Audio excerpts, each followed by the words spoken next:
is 6:43. Welcome back to Great Day for this Wednesday. And boy, we love Wednesdays around here because we know we're going to get a visit from Chuck Renes from Renes Greenhouse because it is a great day to grow it. And Chuck, things are growing major league. I was even watching the corn, and we learned, we had someone in here from the Corn Producers Board that said corn is growing at the rate of 2 to 3 inches a day. Holy cow. If not more in certain conditions. Some of the, on my way home, I drive by a lot of cornfields, and I've never seen, I mean, this stuff is way over my head. It's 10, 12 feet tall. And you can see, you notice it when you drive by. Absolutely. It's just unbelievable how good the corn's doing. And it's been wet, it's been warm, but not too warm. Plenty of moisture in the ground, and it's you know, we're getting a few warm, humid nights, and that's what makes that stuff grow, and it's doing great. Absolutely doing great. It's been a good year for that. And, I went out last night, and not to talk about my issues, but I planted some carrots because I read somewhere that I can still pull that off. Was that a dumb thing to do? Do you think I can do it, or? You know what? The carrots are probably a 60-day crop or something. Okay. The nice thing about carrots is if you wanted to plant green beans now, it's getting a little late because the frost could kill the green beans because they're above ground. Right. Carrots are underground, so a frost isn't really going to do that much to them. So you should be okay. And it'll hurt the greens a little, but it'll hurt the greens a little, but you should be okay. I think a lot of people, yeah, you can get carrots pretty late. What about radishes? Yeah, I was going to say, is there anything Well, yeah, else? radishes, because see, radishes are only a 21-day crop. So radishes are a piece of cake. Both those do better in the cool anyway. So anything else people can do besides those two? You know, those things. You know, we're kind of getting. You know, now that we're into August. You know, what do you think? When does it usually frost? A lot of part of September? You get to mid to late October, then you probably for sure. Yeah. Now, obviously, we've had years when we've had frost in September, right. Certainly here in central Iowa. Yeah. So you're kind of rolling the dice. Yeah, so we're about 60 days, you know, from our first frost. So you got to pay attention. You know, it'll tell you on there, on a seed packet, what maturity is on them.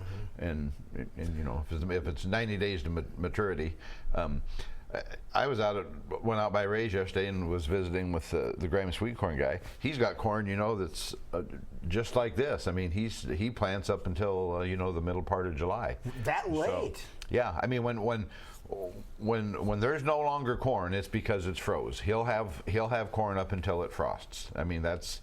Wow. That's just how. Well, you go by and eat the trucks, and they still have heaps of that delicious stuff. I had some last night in Cantaloupe, and oh my God, it is so good this year. Yes. And this is an El Nino year, and it's kind of a strong El Nino out there in the Pacific, and that tends to give us warmer falls and winters. It ups the odds for a warmer fall and a warmer winter. So hopefully the frost will be later. That'll come through. Yeah.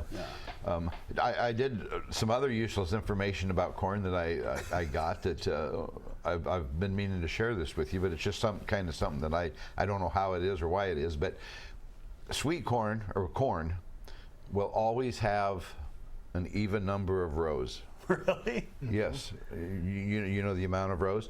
Same with an orange segment. If you ever cut an orange open, there's always an even number of segments in that stuff. Now I'm going to be cutting an orange open and ripping it open. off. Like I say, it's just useless information, but it's I'm always looking for stuff to teach the kids. So that's interesting. And how many ears of corn on a stalk? Like 1.2 or something. Yeah, like one. One in general, one. Yeah. One. Yeah.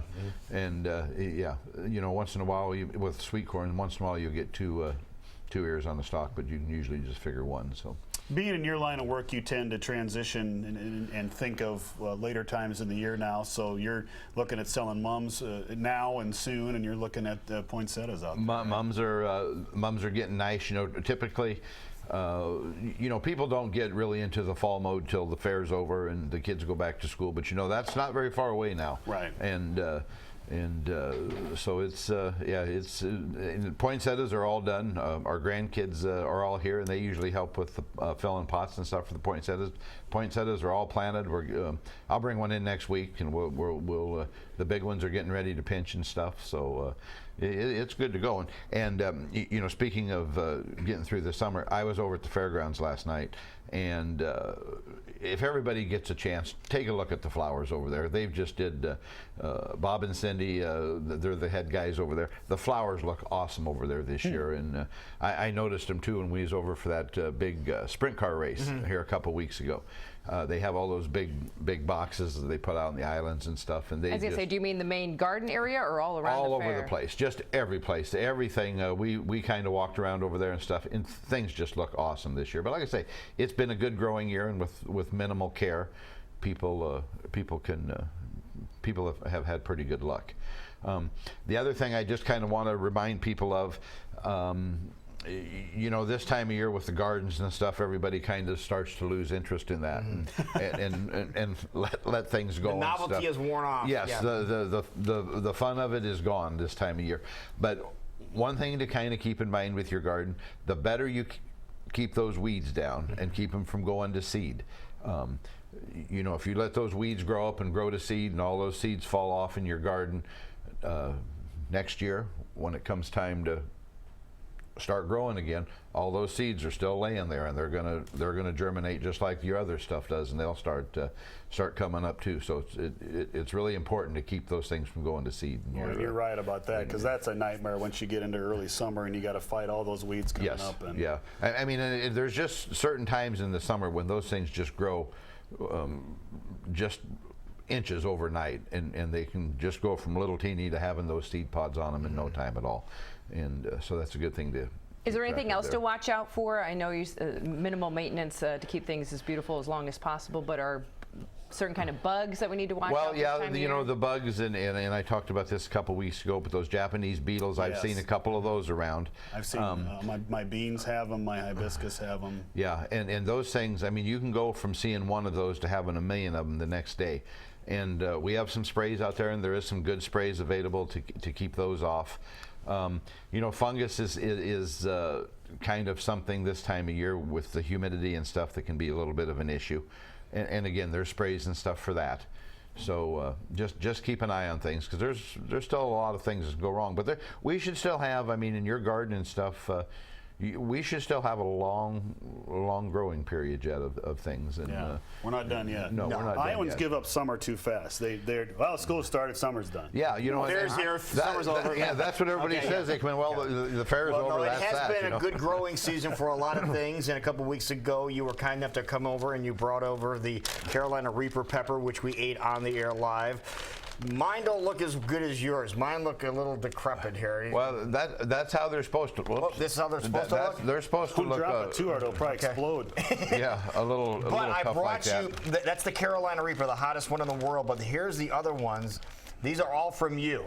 These are ghost peppers. In case you're wondering what ghost peppers look like. They turn you into a ghost. Okay, so this is what ghost peppers look like. And these came out, and there's tons of them. Absolutely tons of them. So here you go, Chuck. Now it's time for you to eat a pepper. I ate one on the air for you. I'll eat one of these here. Here you go. I'll eat one of these with I'm you. old and no, I'm old enough to know better than I just don't eat this stuff. You don't want to eat this? No. Okay. No, I don't either. They're really good. I don't eat this And stuff. they're really hot. So do you make salsa with that, Lou? Oh, yeah. Yeah. And I do have now my Carolina Reapers, the ones I brought in, they didn't get this big, but I think that's because I left mine in pots, whereas yours are in the ground. Yes, they are. And have the nutrients and everything. But that looks exactly the same as mine. Mine just didn't get quite that big. Yeah, yours were more plump too. Yeah, so. and I told the camera guys and Charlie back there and stuff, and I'll have next week. I should have a ton of those. Boy, once those things start coming on, they're just loaded Everywhere. Yeah, and there's still tons of buds and everything. And, Okay, wonderful. Well, we're going to come out and we're visit good you, to but go. if we come out to visit Chuck over at Renes Greenhouse, you have to come out on certain days because you're open when? Wednesday through Saturday, and till after we get through the fair and stuff, and then once we get into fall, we'll be open 7 days a week again. But we're kind of limited now, but we still got, like I say, the mums are coming on. It's a good time to plant mums. Just don't get them in full bloom, but it's a good time to get them in the ground, and that way they have a little bit of opportunity to root in before the weather gets cold, and you'll have a better chance of You them said coming the back earlier up. you get them in, the better chance. The you better have of them chance of coming back up. Yes. next year. Yes. Okay. So Gotcha. that's a good thing to keep in mind. And there's a lot of them ready out there, and still some nice butterfly bowls and stuff. And we're good to go. So stop out and see us Wednesday through Saturday. Sounds like a plan. All right, we'll be right back. You're watching Great Day live on KCWI. Oh, it's too hot.